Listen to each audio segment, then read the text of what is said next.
I'm at a crossroads. I'm in this fantastic position where these amazing teachings have helped me to be in a position where I have manifested enough abundance where I can take a mini retirement from work, and I've been practicing the processes for the last 9 months and ended up in this fabulous place with these fabulous people. And now I have a choice moving forward with the gifts and the talents that I have to share. I need to choose, am I going to head down the path of being an actress or a television presenter or a photographer? And I guess I'm just looking for some clarity or some guidance on that. I had a dream, like my guidance spoke to me through my dream, and I have received this message that I will receive satisfaction and fulfillment and contentment if I stick with photography and work towards becoming an actress. But I had this blockage, I think, where it's been a dream since I was a child, and I've ignored that guidance. And I'm a bit annoyed at myself for not ignoring it for so long, because I'm 39 years of age now, and I feel like I've wasted the last 20 or 30 years. I could have gained so much more momentum, and could be so further. I could have been Angelina Jolie, Almost. I don't have the lips or the boobs, but, that's okay. A smaller version of her, maybe. So, yeah. How do I stop beating myself up and allow myself to just express the potential of my talents and let the creativity flow through me?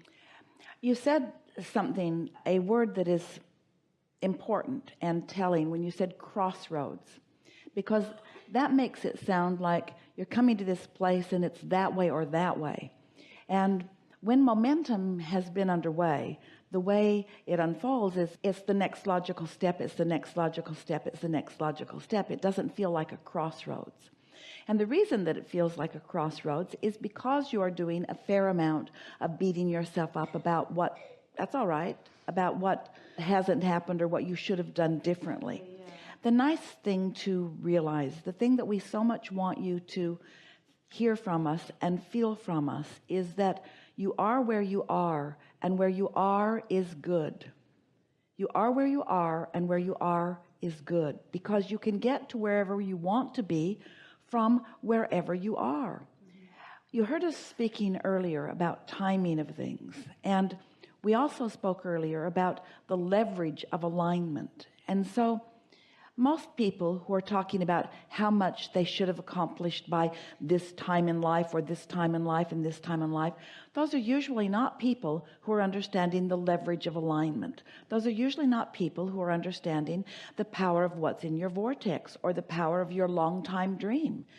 And so as you understand the power of momentum and the power of your long time dream, you don't want to put yourself in the same category as those who are saying, I should have done this earlier and I should have done this earlier.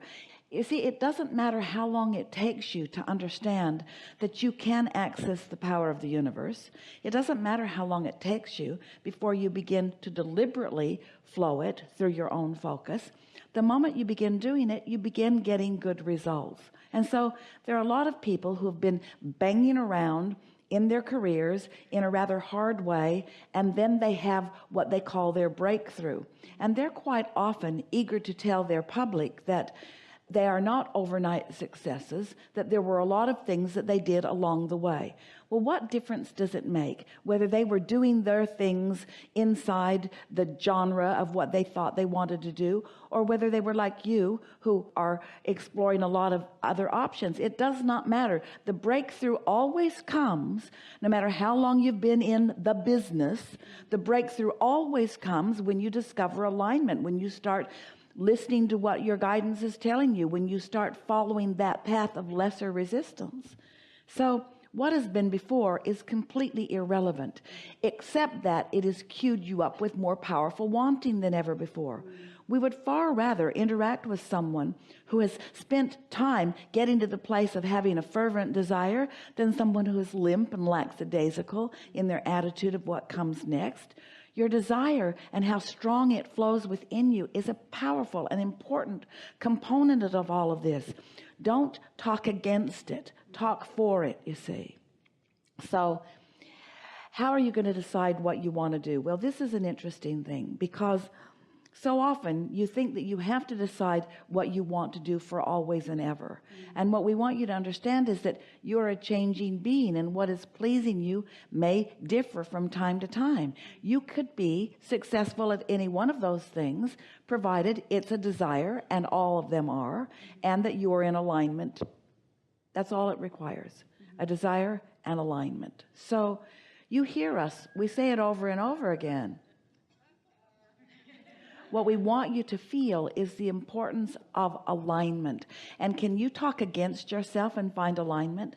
Can you feel regret about what you did or did not do and find alignment? In other words, alignment is about coming into vibrational harmony with who you are, and it always feels good.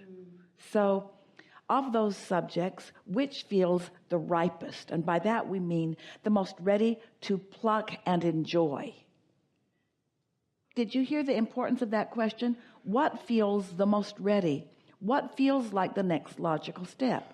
Well, your dream told you photography. And the reason that you interpreted that through your dreams is because while you're sleeping, you're less resistant. So your strong desire is pulsing, and your ability to get into that vibrational vicinity where you can receive an impulse about it is stronger in your dream state than it is in your wake state, because in your dream state you have less resistance.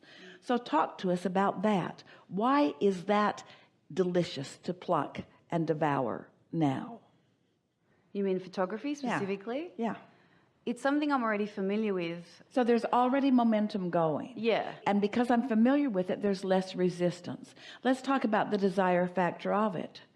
Talk to us about how you like it, how you want it. Well, I love it because photography is one of those amazing things that takes you to on amazing adventures and to meet amazing people and see such beauty. So the way that you get to interact with the world and the possibilities that it opens up is quite phenomenal. So do you think that it has caused you to focus on beauty in a way that you might not have otherwise? Definitely.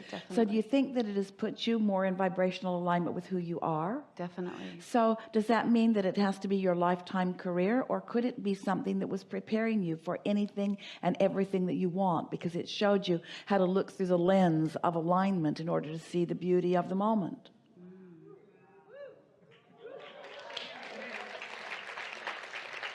You see what we're getting at? Yeah. And so now what rings your bells? What is it that you really want to do? What do you want to do? What is that thing that you've thought about for a very long time, that when you think about always takes you to that place that feels so good? What is that?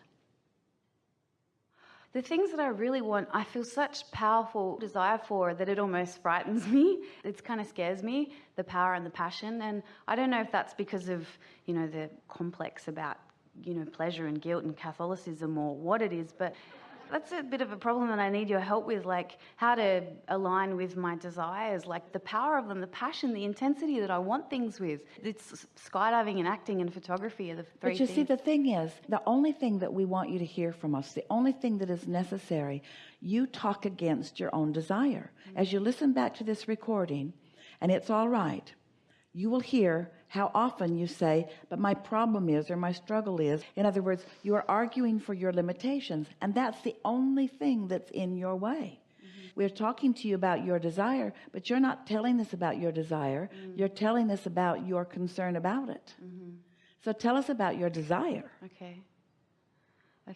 I like the idea that through all the experience that I've had and the people that I've met and the different places that I've traveled to and the perspective that's been broadened through my travels. The data that I have collected, the well that is so deep with rich texture and knowledge and ideas. Flesh it out. Use your words the way you use your camera. Look for the beauty in words and therefore in vibration. Look for the beauty in thought and therefore in vibration that you look for through the lens of your camera. In other words, you never take your camera and just point it into a dark hole. Unless the lens cap's on, sometimes that happens. It's really embarrassing. But you know what we're getting at. In other words, before you even begin to focus that camera, You have looked around. You have positioned yourself. You're there specifically for the creating of the manifestation. In other words, there's so much vibration and so much momentum, so much intentionality, so much purpose, so much planning, so much pre-paving that goes into nearly every photograph that you take. Isn't that true? Definitely. And so begin to use your words in that way, because in the same way that the lighting and your positioning in it and the equipment that you're using, and you know how you wait just for those right moments, you know how patient you are, you know what produces what. You've shown yourself the laws of physics relative to that, and you get the results you want. And we're asking you to do the same thing with your words. Just position yourself more carefully by acknowledging your power and your clarity and your talent and your purpose and your desire and your talent and your desire and your talent and your desire and your talent and your desire and your talent and your desire. Find words. Bring those verbal photographs into being. Script them. And the reason that we're asking you to do that is because you've put them in your vortex. And your vortex is full and ripe with them. And your guidance is ready to yield to you, as it often does with your photography, the inspiration to move. So that's our assignment to you. We don't usually give assignments, but you are so good at some aspects of your talent, and yet you work against yourself with your words without even knowing you're doing it. Paint a prettier picture with your words and watch the doors that open for you.